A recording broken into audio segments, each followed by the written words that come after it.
ভাগ্য যে কি কিছুমান ভয়ভগিনী হিচাপে লাভ কৰিছে ৰোজ মানে 2 বছৰ তেওঁলোকৰ খুব সঞ্চিত কথা হৈ যোৱা তাতে তেওঁলোকে ক্ষমতা বিশ্বাস ন আহক your royal highness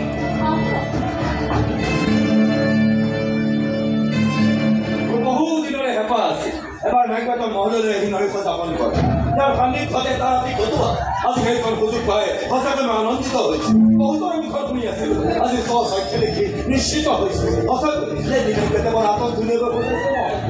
কোলাহলৰ মনটো প্ৰশংসা নকৰি নোৱাৰি আপোনাৰ উপস্থিতিৰে আমি ভাগ্য হৈছিল তোমাৰ পত্নীৰ শৈল্পিক মানৰ ছোৱালীকে দেখি কি অপৰূপ সৌন্দৰ্যৰে সজোৱা হৈছে মহলটো সঁচাকৈ মই আপ্লুত আপনাৰ সন্তুষ্টি আমাৰ বেড়ানো আশীৰ্বাদ পিওৰ ম্যাজেস্টি সকলো কাৰ্যকলাপ কাৰ্যৰ অৱস্থা হ'ব সেয়া মই স্থিৰ কৰিছোঁ মহিলাসকলৰ নিৰাপত্তাৰ দায়িত্ব তুমি নিয়োজিত হ'ব আৰু ভিতৰ ভাগৰ নিৰাপত্তাৰ বহনৰ ভিতৰ ভাগক লৈ তুমি চিন্তিত হ'ব নালাগে ইয়ৰ মেজেষ্টি নিশাৰ বাবে মোৰ অতি থাকে তাত উৎসাহটো মহে কৰিব নোৱাৰে কলিকোঠাৰ বাহিৰত দুজন দেহৰ নিয়োগ কৰিলে হ'ল বহুত লোকৰ ভিৰ কৰা কোনো প্ৰয়োজন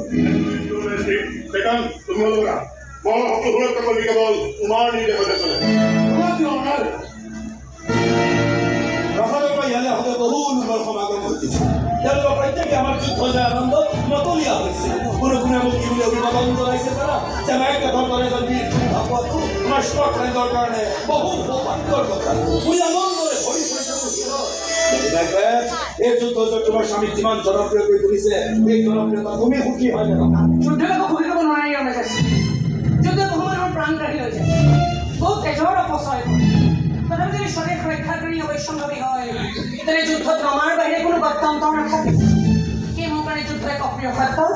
আৰু ইতিহাসৰ এক অনাকাংক্ষিত অধ্যায় সুন্দৰ ব্যাখ্যা সেইবুলি মই একো যুদ্ধ বিৰোধীও নহয় নিজৰ অধিকাৰ সাব্যস্ত কৰিবলৈ নিজৰ যোগ্যতা প্ৰমাণিত কৰিবলৈ বঞ্চনাৰ অৱহেলাৰ উচিত প্ৰত্যুত্তৰ দিবলৈ যদি কোনোবাই যুদ্ধত লিপ্ত হ'বলগীয়া হয় মই কিন্তু কোনচাতেই সেই যুদ্ধৰ সমৰ্থনত থিয় হওঁ Your Majesty, আমি ইয়াতে বাক দ্বিতীয় হোৱা যদি Your Majesty মোৰ বহুত কেবাৰ পৰিয়ালৰ সন্মানী আহে লগতে তুমি যোগাযোগ আপুনি লৈ যাব পাৰি সেই প্ৰশ্নতে দিছা তুমি তোমাৰ লগত বহু কৌশলী কথাও আলোচনা কৰিবলগীয়া আছে তোমাৰ এই কঠিন চিন্তাবোৰক লেখা লগাবলৈ চেষ্টা কৰা ধৰা কৰিব লাগিলে সৰ্বনাশ হ'ব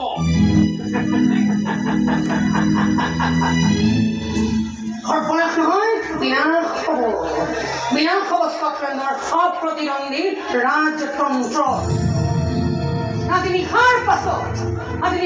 সকলো ৰজাই নিজৰ ইচ্ছাবোৰক নিজৰ পক্ষপাতমূলক আচৰণক লেখাম টানিবলৈ শিকিব আজি নিশাৰ পাছত কোনো ৰজাই শান্তিত নিদ্ৰা যাপন কৰিব নোৱাৰিব আজি নিশাৰ পাছত সকলো বৃত্তৰ সপোন দেখিবলৈ শিকিব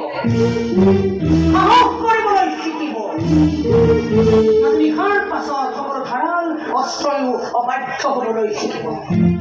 নিশাৰ আন্ধাৰেও দিনৰ পোহৰৰ সৈতে ফেৰ মাৰিবলৈ শিকিব আজি নিশাৰ পাছত নীল আকাশত উদয় হোৱা বেলিটো ৰদ বিলাবলৈ অনুমতি ল'ব লাগিব মোৰ স্বামী হে মোৰ দেশৰ অগণিত জনতা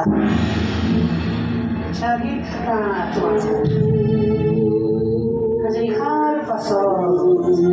এটা খুব সংবাদে আহি দুখৰ মৰি বহি তোমালোকৰ দুৱাৰ আৰু সংবাদ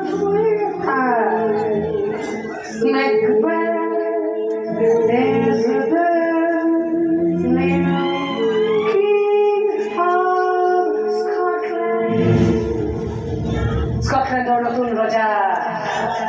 মেকবেথ